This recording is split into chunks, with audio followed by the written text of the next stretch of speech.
Bismillahirrahmanirrahim. Assalamualaikum warahmatullahi taala wabarakatuh.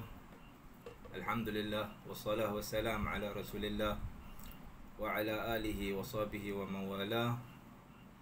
Alhamdulillah, Allah Subhanahu wa taala masih memberikan kesempatan pada kita untuk masih bernyawa dalam kehidupan dunia ini. Allah Subhanahu wa taala masih memberi peluang kepada kita untuk bersama-sama berzikir pada Allah Subhanahu wa taala, mungkin sahaja melalui pembacaan Al-Quran, ibadat kita, melakukan solat kepada Allah Subhanahu wa taala, mendengar kuliah-kuliah agama dan juga perkara-perkara yang membawa habuan kita keselamatan di dunia dan akhirat. Semuanya adalah daripada kurniaan Allah Subhanahu wa taala. Hendaklah kita bersyukur pada Allah Subhanahu wa taala dengan nikmat-nikmat ini. Maka dengan bersyukur pada Allah Subhanahu wa taala, pelbagai kurniaan Allah Subhanahu wa taala akan dikurniakan lagi kepada kita. Maka di kesempatan ini insya-Allah kita akan menyebut sikit tentang kita mengambil peluang untuk mengisi masa lapang kehidupan kita di dunia ini. Bagaimanakah kita seorang Muslim mengisikan kehidupan kita di dunia ini, mengisikan masa-masa lapang kita di dunia ini. Maka di sana disebut oleh Al-Imam Abdullah bin Alawi bin Muhammad Al-Haddad, tuannya kepada Ratibul Haddad, dan juga tuannya kepada kitab An-Nasaih Ad-Diniyah yang masyhur, kitab nasihat agama Imam Abdullah bin Al-Haddad, ada menyebut di dalam kitab, bahkan dalam kitab An-Nasaih Ad-Diniyah sendiri, kitab nasihat agama sendiri, Imam Abdullah bin Ali Al-Haddad ada menyebut tentang keadaan hamba-hamba Allah Subhanahu wa taala di akhirat sana. Di kalangan mereka yang masuk ke dalam syurga, ada di kalangan mereka yang bersedih masuk syurga. Ya, masuk syurga tetapi bersedih. Kenapa bersedih? Kerana dilihat ahli-ahli syurga kedudukan yang banyak, yang tinggi, bahkan yang mana yang lebih tinggi daripada apa yang mereka capai. Maka kesedihan kerana tidak mendapatkan sesuatu yang lebih berharga. Kita pun kalau dalam kehidupan dunia ini, kita alhamdulillah ada kesenangan, alhamdulillah kemudahan ada, semua yang kita perlu ada. Tetapi kadang-kadang dengan sebab kita tak dapat sesuatu yang mana, kalau kita tahulah, kalau kita nampaklah di dunia ini, kalau dalam hal dunia, begitu juga pada dalam hal dunia sesama dunia, kalaulah kita tahu daripada awal, kalau aku buat sekian-sekian aku akan dapat yang lebih baik, maka orang itu akan sedih sebab tak dapat sesuatu yang lebih baik. Maka Imam Abdullah bin Al-Haddad ada menyebut tentang hal orang yang di negeri akhirat, yang di akhirat mereka bersedih walaupun berada dalam syurga Allah Subhanahu wa taala, kerana melihat dalam amalan mereka, catatan amalan mereka, ada satu masa yang tidak diisikan dengan sesuatu yang lebih baik.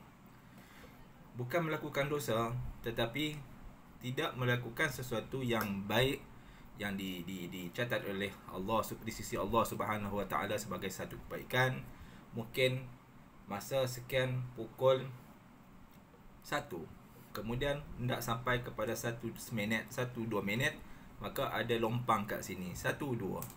Itu yang disesali oleh ahli-ahli syurga yang tidak dapat diisikan dengan sesuatu yang baik.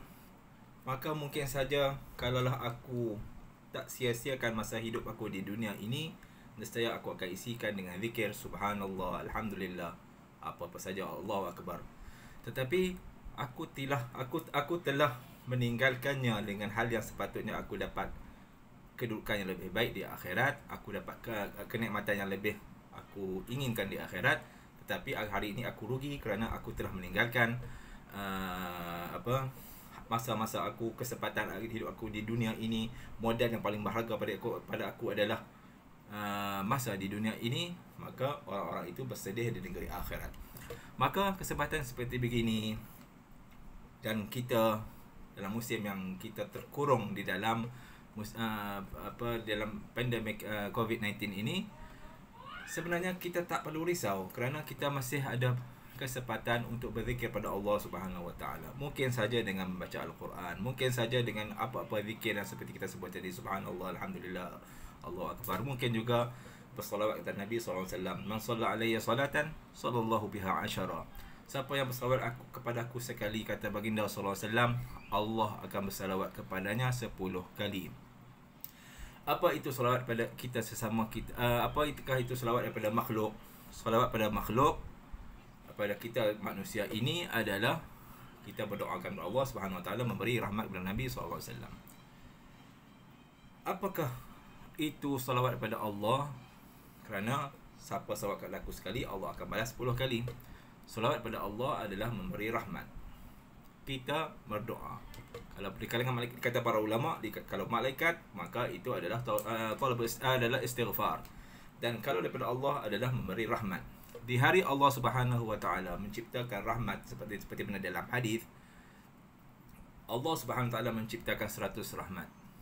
Allah Subhanahu Wa Taala menciptakan 100 rahmat, bukan 10 tapi 100. Kalau kita kata jari tak cukup jari. 100 rahmat, maka Allah Subhanahu Wa Taala memberikan kepada makhluk-makhluk. Ini ringkasan pada hadis yang disebut itu, memberikan pada makhluk-makhluk yang mana satu rahmat yang Allah Subhanahu Wa Taala masih pegang pada Allah SWT sendiri. Allah masih memegang padanya 99 rahmat, yang mana dengan satu tadi kita berkongsi daripada zaman dahulu sampai ke akhir zaman, daripada kita sesama manusia. Bahkan dikatakan dalam hadis haiwan, mungkin saja kalau kita buat dalam pemandangan hari ini, kucing sayang anak kucing, ayam sayang anak ayam, dan seterusnya, rahmat itu dikongsikan. Bahkan hadis juga Nabi SAW ada menyebut tentang ibu yang kalaulah yang kehilangan anak, kemudian peristiwa itu berlaku di dalam peperangan, dan Rasulullah tiba-tiba melihat ibu itu berjumpa dengan anak, dan Rasulullah SAW menyebut, bagaimana pendapat kamu kalau ibu itu mencampakkan anaknya ke dalam api? Para sahabat menyebut, bagaimana wahai Rasulullah, ibu akan melimpahkan anaknya ke dalam api? Maka Rasulullah SAW menyebut, wallahi lallahu ahabbu min hadhihi liwaladiha. Wallahi Allahu ahabbu min hadhihi liwaladiha. Demi Allah, Allah sayang pada anak ini seperti lebih besar daripada ibu ini menyayangkan pada anaknya. Kalaulah itu rahmat seorang ibu, ini rahmat pada Allah Subhanahu Wa Taala yang kita kata tadi, satu dikongsikan semua makhluk, yang masih ada pada Allah adalah 99, maka rahmat Allah Subhanahu Wa Taala itu adalah luas, maka rahmat Allah itu adalah besar. Begitu kalau itulah adalah habuan untuk bersolat pada Nabi sallallahu alaihi wasallam. Itu kalau selawat saja. Tadi kita sebut Al-Quran, kemudian amal-amal zikir, kemudian kita sebut apa saja lagi yang adalah manfaat kepada umat, kita isikan dengan kebaikan. Dan dalam hal kita diuji begini,